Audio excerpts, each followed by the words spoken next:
in the post-webinar email. Thank you for joining us for this webinar.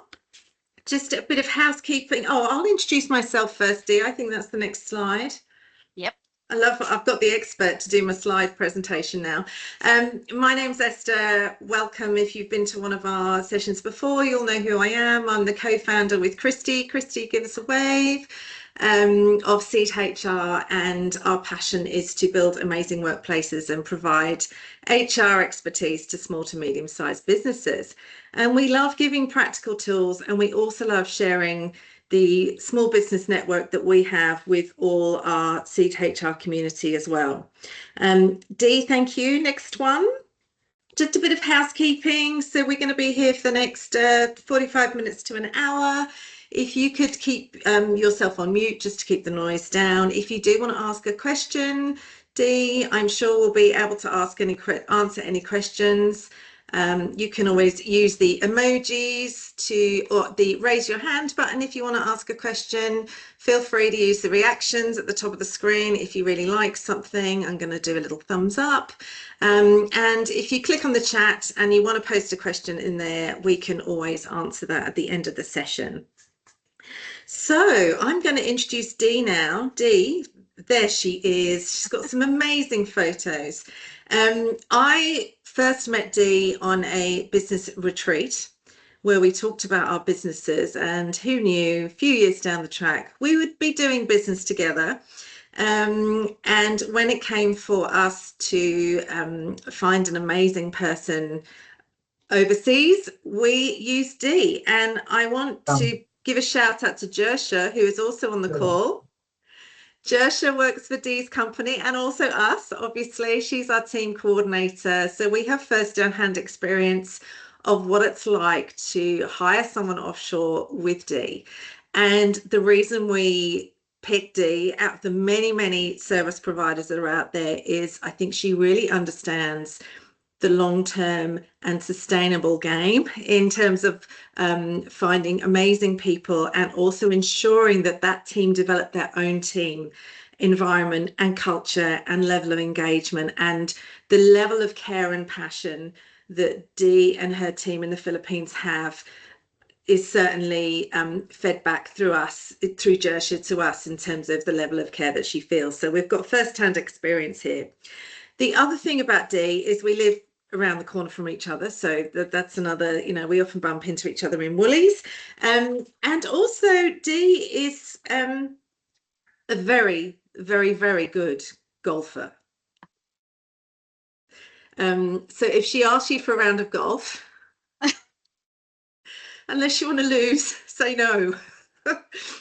So without further ado, I'm going to pass over to Dee. Can't wait to hear all about you, the business, and why CQ Mills Consulting is amazing for offshoring.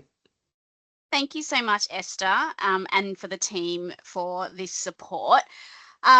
So yeah, today I just wanted to talk about how to build your dream team with offshoring, but also while keeping your local team thriving. And that's why it's a great partnership with Seed HR, because they're here to look after your local team, and I'm helping with the team offshore for you.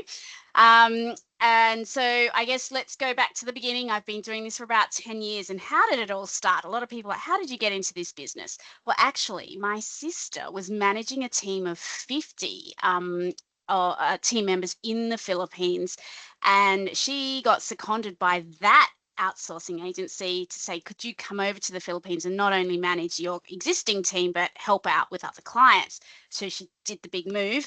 And I remember her calling me and saying, hey, there's a gap in the market for somebody to look after the small to medium-sized Australian businesses that don't need teams of 50 or more. And I remember going, I don't know. I don't want to sort of get into this sort of modern day slavery situation. I want to feel good about what I'm doing. She goes, no, really, come over and have a look. So I actually went and did my due diligence. I flew over to the Philippines and spent 3 days on the ground. And I was like, wow, they have modern office buildings just like ours, and high-speed internet, and all of the expectations that I would want if I was being employed and working for somebody. So I came back and went, okay, this is a thing. Now, in addition to that, my sister and I, we're half Filipino. So we had seen the Philippines from when we were going over there as kids to where it is now. And it has improved so much and it is so modern in lots of areas. So that kind of helped me make the decision to go, okay, this is something that I can do. And I really have a passion for small to medium Australian businesses and sort of leveling that playing field. And so from working with small companies where I was directly reporting to the manager, there might be 4 of us on a team, through to the multinational organizations where multiple teams needing that support. I'd seen it and experienced it all. And I thought, yes, I can actually bring this experience and knowledge through offshoring and helping those companies. And then the cross-cultural understanding absolutely was my X factor. And then I'd always participated in DISC. I don't know how if anybody knows what DISC is, but I became a practitioner during COVID. And that actually then just leveled up my ability to upskill the team in the Philippines and clients if they needed it in Australia. Because one of the key frustrating factors that can come from having remote team members is miscoms. So it's not the English translations, it's actually just the communication styles not matching. And so my knowledge through DISC, I do all that training with the team in the Philippines, and that just helps that longevity and sustainability of the relationship that they have with their manager who's in another country. So yeah, so that's how it all started in a nutshell very quickly. So then I quickly landed on, well, what's ethical outsourcing, offshoring compared to just offshoring? And I've seen a lot of it. And for me, ethical just means having a natural organic structure around the organization. When I say natural and organic, it needs to reflect the Australian business's culture. So it's all very quiet, feels very normal. It's just that this person is sitting in another country doing the work for you. But you are obviously cost saving. That's why people look to offshoring to begin with. Ethical also means that there's labor law compliance built into the relationship. The day-to-day HR is actually looked after in the Philippines. So that then brings in cultural nuances, face to face, which is really important when you are remote from your team. So that's inbuilt. It's about providing a professional workplace. And again, I've been over there and I've seen office buildings and then I've seen office buildings. So there is a difference. And so for me, I wanted to be able to make sure that for my clients, their team members were working in professional working environments. And it's about supporting that team member on the ground because you're here. So it was replicating a really caring working environment. And for me, that was what ethical offshoring looked like. And so therefore it's a win for the business because you get a great person who's engaged and stays longer in the role. And then it's a win for that offshore team member because they're in a working environment that is professional and modern for them. So that's what I would say, in a nutshell, is what to me ethical offshoring is.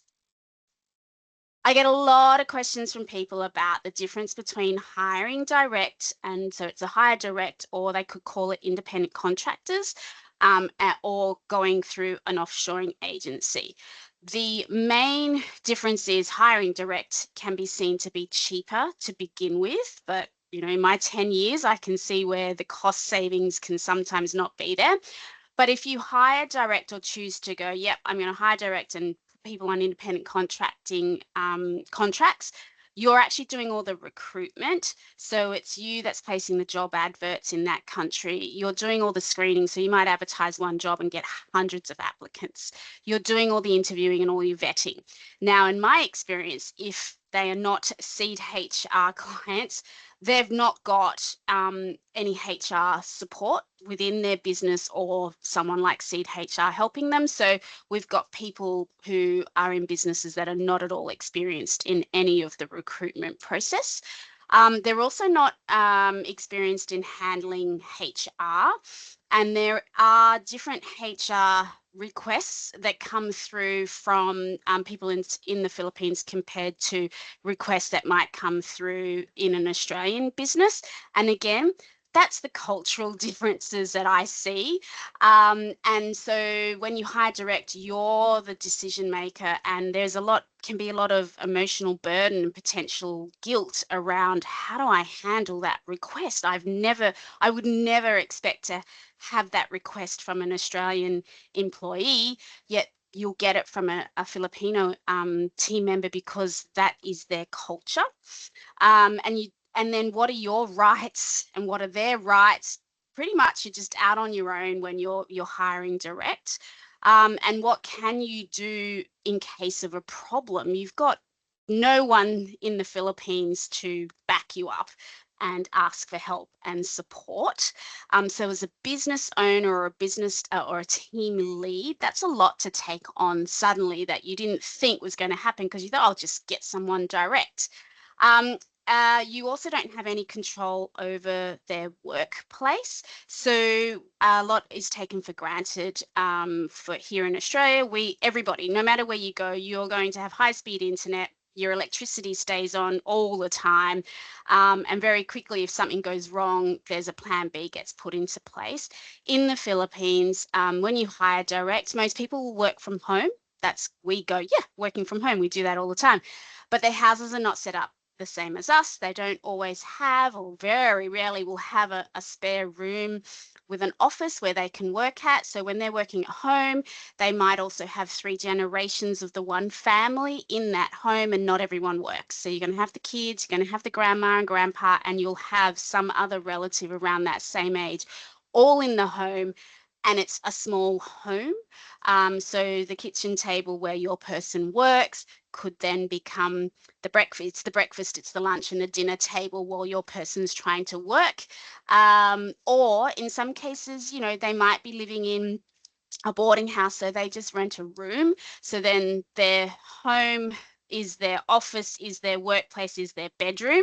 And I've had clients come to me over the years and say, hey, the person that handles our company's finances, I just Zoomed with them and they're in the hallway of their boarding house. We don't feel comfortable with that kind of work environment. So it becomes a whole, I want to give somebody a chance to have a meaningful job. However, I don't feel comfortable with them working in the hallway. So yeah, so that's, and I've also put in there another difference with hiring direct is the business sales strategy. Don't know where anyone is at with what they eventually want to do with their business, but when it comes to selling, I've been told that it's not as desirable to say, oh, here's my business and it operates really well, and I've got half a dozen people just scattered through the Philippines on some sort of contract that's actually not bound by any kind of legal anything. Whereas if you are working with an offshoring agency, that's more of a what's the word? Palatable sale structure. But if you hire through an offshore agency, which is what I would always recommend people to do, they're doing all the recruitment pre-work. So for me, when I'm working with a client, you'll only get the top 2 to 3 candidates that you need to interview. We've done all that pre-screening. We're also vetting candidates locally. And when I say vet, that means police checks, reference checks, and a medical check. Now, a lot of people would be like, oh, why do you need to do medicals? Because we don't always do medicals here in Australia, unless I think it's maybe mining and things like that. Well, for medical checks, and this has actually happened with me and one of my clients, we offered a contract to a new team member. She went and did her medicals and found out that she was pregnant. My client was then able to have the choice of looking at what her job role was and the timeline to go, okay, if she's pregnant now, she's going to be out in 8 months' time. How long is mat leave? What are the costs involved? They were able to make that informed decision right then and there, and they were really lovely, and the role was okay for them to go, yeah, we'll get her in for 8 months, 3 months mat leave. She can come back in. We're sweet. But if you hire direct, you would have no idea. What do you do? Do you have to pay them? How long? All of that sort of stuff. So that structure of an offshore agency just takes away all of that doubt and potential, knowledge that you don't have around a lot of things that come with HR. And again, Seed HR would know this from that Australian perspective. We also, offshore agencies will also know what the local labour market and salary expectations are. So I've had clients come to me and tell me, oh, this is how much we're paying our person to do this role. And I'm looking at it going, you're paying them 4 times the amount that you should be. How did this happen? So because they still felt that they were saving money, and I'm like, but you could be getting so much more qualified person, et cetera, for what you're paying for. So we are able to explain to our clients, yeah, this matches the salary expectations of the day. We also handle all the HR and the awkward questions with that cultural understanding. And a lot of it revolves around money. So it's very common for people to ask people for money over there when a life situation comes up. So a relative is in hospital, or I go to hospital. It's very common for people then to ask their circle around them, can you make donations? I've had to go into hospital. We don't do that here in Australia. So it's a very confronting thing when those kind of questions come up, if you're not aware of it. So we're able to just have those conversations in the Philippines and explain why that wouldn't normally be a thing to do. And then, of course, with an offshore agency, everything is done under the Philippines labor law. So it's all compliant. So the worker has rights, we have rights, and that's all sorted for you, and it's all legit. And that structure actually protects your business, and it looks after the team member as well. So when you hire direct, I have a lot of team members that I recruit, and I'm like, oh, why are you applying for this job? One of the questions, and they're like, oh, I need a legitimate job. I need to look like I have a job, that I'm paying my taxes, I'm getting my private health insurance, all of these things, and they want that job security. And I'm like, what do you mean by job security? It's like, well, when you hire direct, it's the same on their end. There's a company in Australia and they're just hoping they pay their pay every month. But what happens if they don't? That Filipino, who are they going to call in Australia to go, oh, this company owes me, a month's worth of wages? It just doesn't happen. Whereas when you go through an offshore agency, all of those pay, the benefits, the taxes, all of that has to happen from a compliance point of view.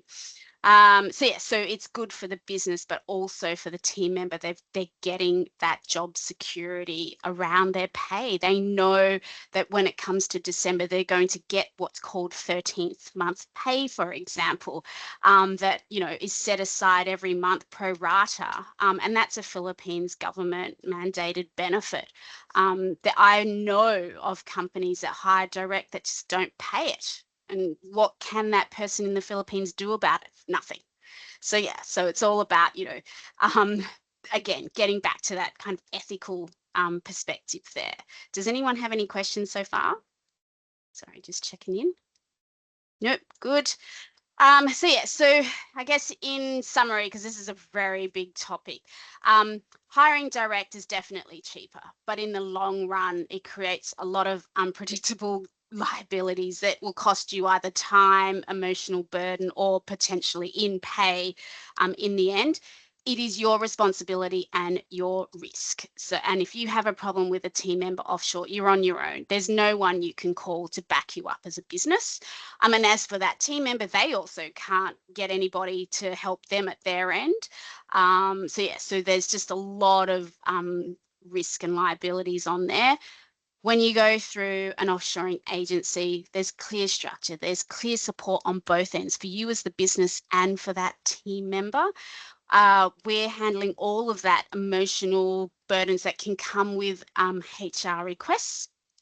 There's clear legal separation as well from your business and your offshore team. And your offshore agency is there to guide you and collaborate with you, for that success. And I've got team members who on average are in their roles for 3 years. And we're talking entry level roles here. So for any small business to have someone in that entry level role for 3 years is a pretty damn good run at it. And so for those of you who want to do a little bit of background, there have been some legal ramifications just set last year in regards to hiring direct with independent contractors. And the case is Pascal versus Dossel Group. Dossel Group is a law firm in Queensland. They hired a bunch of direct contractors. One of them took them to court for unfair dismissal, to which they said, oh no, she's an independent contractor, she works in the Philippines, that doesn't have anything to do with us.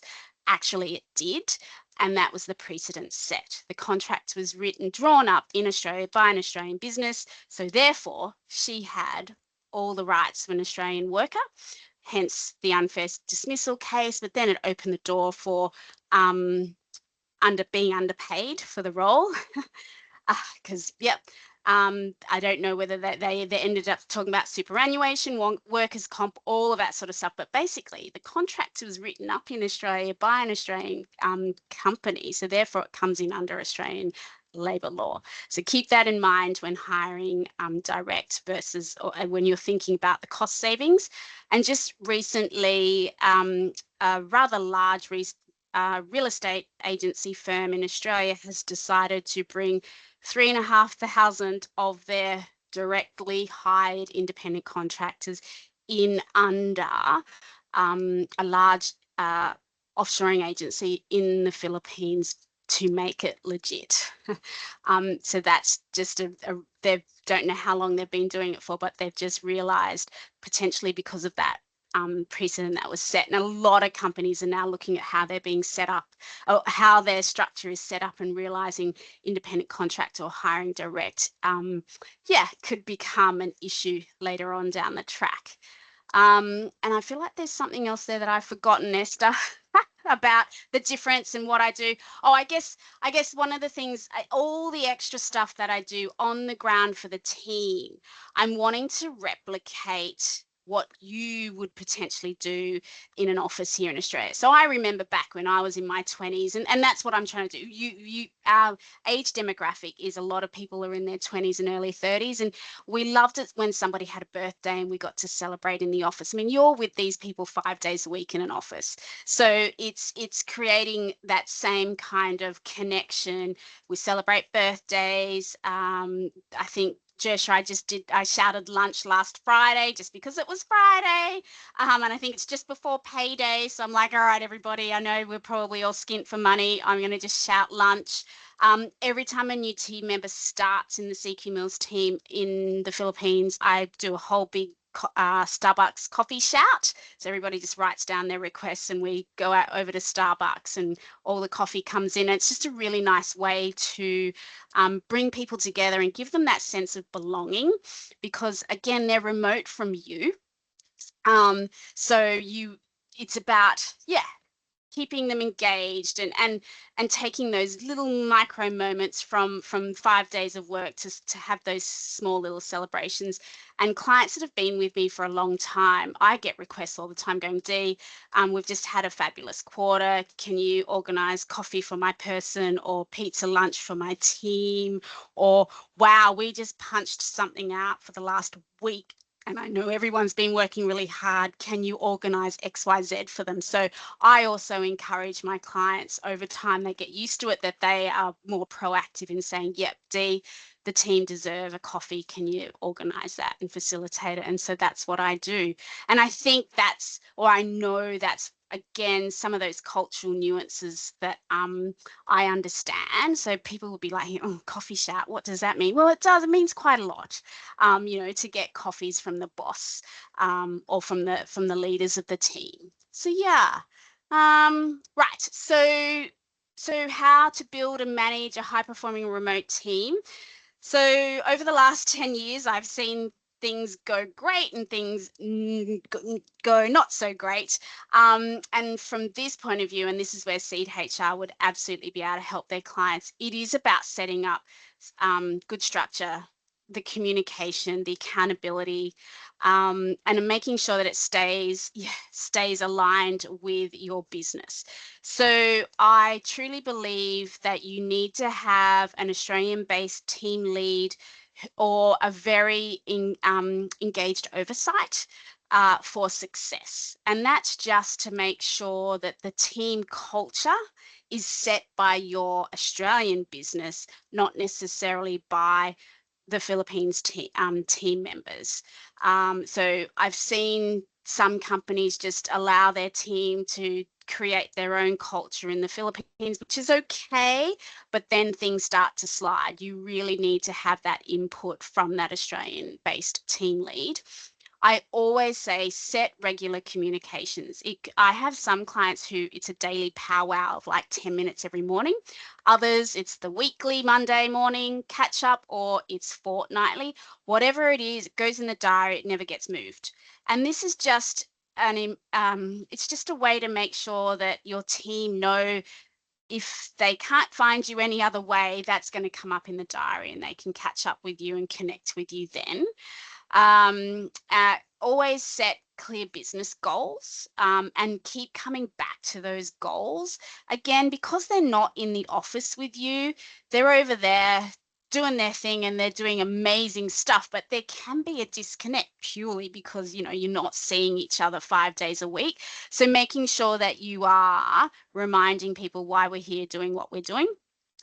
And then keeping your business culture and your expectations. And I've put in here, don't be too nice. I've had clients that go, oh yeah, Dee, this normally takes a week to do, but while they're training, we're going to give them a little bit more time. And then suddenly that's 12 months later, the training finished, but that person's has taken 2 weeks to do what used to always be 1 week.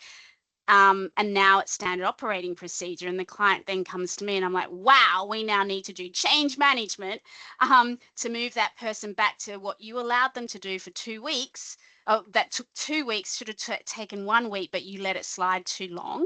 So I'm always coaching clients to go, well, what are your expectations on how long it should take to get this done?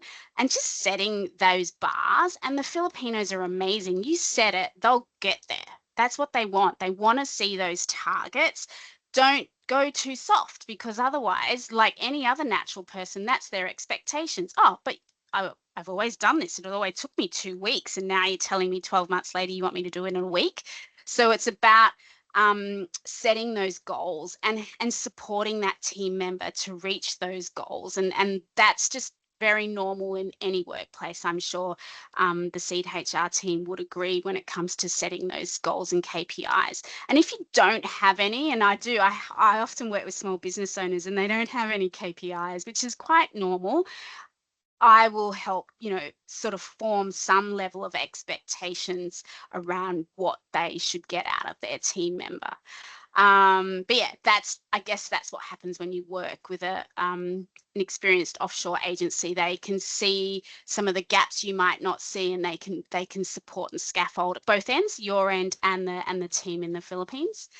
And then I think that's it. I don't know if I've got any other kind of tips. Esther, team questions? Thank you so much, Dee. I think there's so much in there how you can do this in an ethical way. You can still have a win-win for your business and your team member overseas, and provide meaningful work, really meaningful work with care and that sense of belonging. And hopefully Jersha can feel, not to make it all about Jersha, but she can feel that sense of belonging with Seed HR and with your business as well, Dee. I'm surprised. I know there was a lot of noise in the media when that particular case came out and that independent contractor was found to be an employee, and there was quite a bit of panic around. I'm surprised it was a law firm. I guess they maybe not an employment law firm. Yes. It's very surprising, actually, who does it. Yeah, we get asked a lot, can you do an employment contract for our person? Where are they based? Overseas? And our answer is even for New Zealand. Yeah. No, we stick to Australia. You know, our recommendation to our clients is always to use an offshore outsourced agency and select carefully. Question from Lil, what does the onboarding process look like? Yeah, so the onboarding process, so this is something also that's potentially different to me to other offshoring agencies.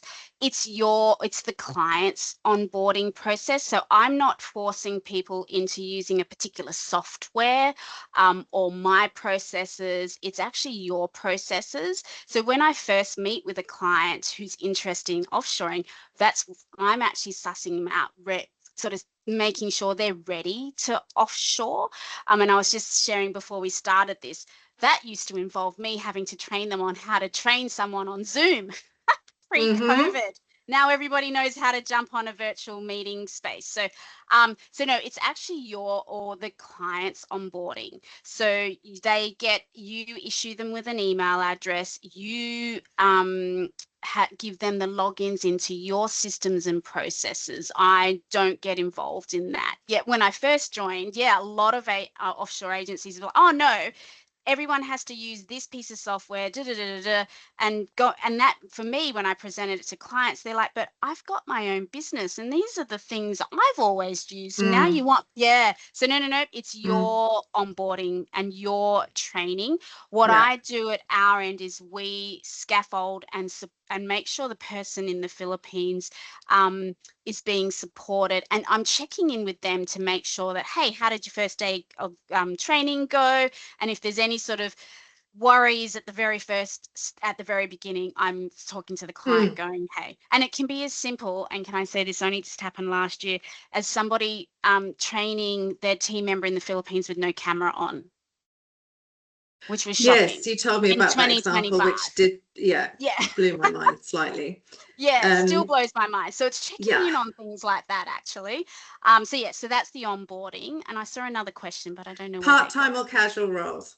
Oh, okay, cool. So I only do full-time roles. So the clients that are coming to me are wanting to actually add a full-time team member to their team, and it's a long-term gameplay for them. So I don't do hourly. I will occasionally do a part-time, but only if I've got another client who also wants to have a half time, and that's all I ever do Yeah. is half time. But the majority of it needs to be full time, and that's because a part-time role job in the Philippines doesn't actually cover the bills. So not like here in Australia where you might be able to get a 3-day job and you'll be okay. A part-time role over there just doesn't pay. So Mm, even if I can get you a half part-time person, they'll very quickly go, oh, there's a full-time role, the money's secure, et cetera, and they will leave you. So you kind of do this whole yeah. recruitment training situation. Yeah. Yeah. Um, Time zone differences and communication rhythms. Tell us a little bit yeah. about some of those challenges. Yeah. So the Philippines is actually on Perth time. So for the eastern states of Australia, they're either 2 hours behind or 3 hours behind. Most team members will start at 6 a.m. in the Philippines, which will be usually our 9 a.m. And they're happy with that because to get into the office at 6 a.m., you're missing all the traffic. Then you get to leave the office in the afternoon and you've still got afternoon hours. Um, Also, don't forget the majority of Filipinos who are working in the offshoring world actually working for the Americans. So they're working the graveyard shift. So again, oh, why did you apply for this job? Sometimes, usually it's job security, it's the salary, but it's also, hey, you guys are a day shift. and and so Mm, coming in at 6 a.m. and finishing, in the afternoon, so I've still got daylight hours to do some stuff is so attractive to people yeah. when they've had to work the 9 p.m. to 6 a.m. shift for 4 years. Mm, So yeah, so they are more than happy, and that's the thing. They will work to your company's time, and your public holidays as well, just to go in with the flow of work. mm. Yeah. Because we like to throw a few extra public holidays in now and again in Australia. Um, Good question from Kate. Would you do a parental leave cover? Yes, so we do have parental leave cover, and it's 3 months. So Philippines labor law, it's a 3 month mat leave. That's the max that someone But if can. I'm got someone going on parental leave, could I come to you to hire that person to cover the parental leave in Australia? Oh, sorry, right, sorry, Is I that what you mean, completely. Kate? Yeah, yeah. Yes. Okay. Oh, yes, yes. Refresh my memory. How long is the parental It's leave here in? usually a year, maybe a bit Yes, less. Yeah, yes, yeah. yeah, yeah. So yeah, we can actually hire and go, yep, this is a short-term contract, and that is okay because I get people also, oh, what have you been doing? Oh, I was doing a parental leave cover, or it Yeah, was a short-term contract. And so long as it's got a beginning and end date, that's usually absolutely workable. great. Um, this is very true, Christy. Many people think offshore roles are EA or data entry or entry level roles. What other roles are best suited for small Yeah, businesses? yeah, More senior great, roles? great question. So yes, originally, and it still works really well, and I highly encourage it for Australian businesses. Those normal entry level roles, absolutely, you can have them offshored and they are quite successful. And to have someone for 3 years in that traditional Mm, entry level role is amazing. However, there are definitely more skilled roles that can be filled in the Philippines. And on my existing team at the moment, I've got CAD furniture designers, mechanical engineers, software developers. I think they're some of the more higher more technical roles. And again, mm, they work really well when they're working with an Australian counterpart.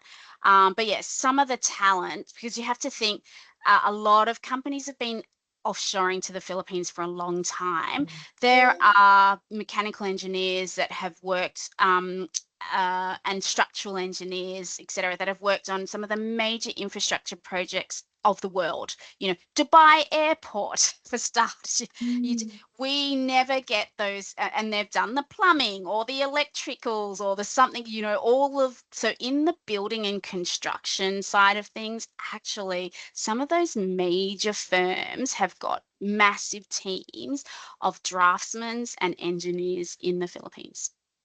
Wow. Yeah. So it's because you sometimes hear people talking about how AI is going to impact the types of roles that you supply. And Mm. I'm thinking they would just get more skilled. I don't know what your thoughts are on that. Yes, yes, yep, they Mm, will, absolutely. But I think with AI, you will always, there needs to be a human component involved in all of that. And I think the mm, Filipinos are really good at understanding that their role will now be to actually make sure that the AI, sorry, that the AI is correct.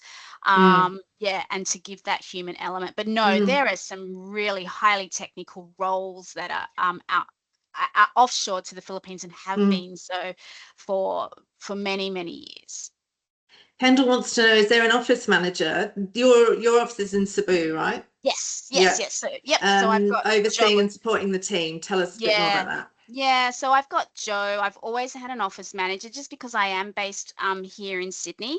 I do travel to the Philippines several times a year to make face-to-face contact with people to do that communications training. Yes, I could do it on Zoom and I did do it during COVID, but there's so much more nuances that come out when you do face-to-face training. Mm, But I have Joe on the ground so that he's my first triage level of conversations with people, and he's there to check in with everyone on a day-to-day basis. He knows if somebody's dog's died or something, all of those, mm, so he can always check in on people, and he's able to provide that first level of support, and then I'll jump mm, in as well with coaching and conversations as well. mm. Christy's Yeah. wondering, is there a reason it's in Cebu and not Manila? Yeah, there is. So, having traveled to the Philippines quite a bit, I chose Cebu for several reasons. Everyone in Cebu can generally get to the office within an hour, 45 minutes. And from a work-life balance, that was important for me. Mm, I don't want people traveling 2 hours one way and 2 hours the other. That's not great for anybody and not good mm, for long-term sustainability either. But that is the reality in Manila. The traffic is quite bad and people can be, yeah, on public transport for 2 hours one way just to get to work. And to want someone to do that 5 days a week, again, me coming back to my ethical outsourcing, is that what I want to do? Is that what I think my clients would be comfortable with knowing? Not really. So yeah. So yes, so Cebu, so Cebu is the next big area outside of Manila. So supported by some great universities. So those kind of graduates and that knowledge. Yes. So it's the next big area outside Manila. Do you offer trips for the Australian-based clients to travel to Cebu to meet the team and go to the office? Yes, and I've got one person on this call today, Fraser, that I can see. He actually came last year. So every year, usually I always go in June over what is now the King's Long Weekend, used to be the Queen's Long Weekend, and I'm more than happy for clients to join me during that time, so that they can meet their team, experience the office, and I can look after them while they're there. So there's team dinners and lunches. I charter a boat on the Saturday of that long weekend, take everybody out on the boat, just out on the water there to enjoy tropical Philippines, because it's June by then and usually it's cold back here in Australia. So yeah, I absolutely do welcome people to come over with me. That does sound awesome. Jersha, we will get to meet one day, I'm sure, in person. Yes. Any more questions before we wrap up? Thank you. On that, I was going to say, so yes, you can absolutely come over to the Philippines, but I also have clients who bring team members to Australia. And I actually help facilitate that, because there's some visas that have to happen. There's a lot of paperwork on the Philippine side of things that have to happen. So I take care of all of that for them. So yeah, over the years, I've had clients come to bring, a team member or two over, because whatever they were doing, it was impactful from a training perspective, that person come, and they just spend a week in town, and that usually gives them everything they need. So yeah, you still get so much value from face-to-face interaction. Thank you so much, Dee, for sharing all your knowledge on this topic from a decade in. If you resonate with these values as we did, and you want to connect or reach out to Dee, this is how to get in touch with her on there. Thank you again, Dee. I might just, if you can pop to the next slide. Oh yes, there's another slide. I will tell everyone what's coming up next. So our next webinar is the end of June, and it's all around supporting your team's well-being through counselling services and EAP program. We're going to be joined by Julie Lorente of Life in Balance Group, and she actually does the EAP for Seat HR. And she's going to tell us all about how you can help your employees get their life in balance, funnily enough, and support their well-being. And Christy is going to be running that one for us. Otherwise, thank you. Thank you to Dee. Thank you for those that jumped on. We hope to see you at the next webinar, and we'll send out the recording in the post-webinar email. Have a great day, everyone. Thanks, Esther. Thanks, team. See you later. Thank you. You're welcome. Bye.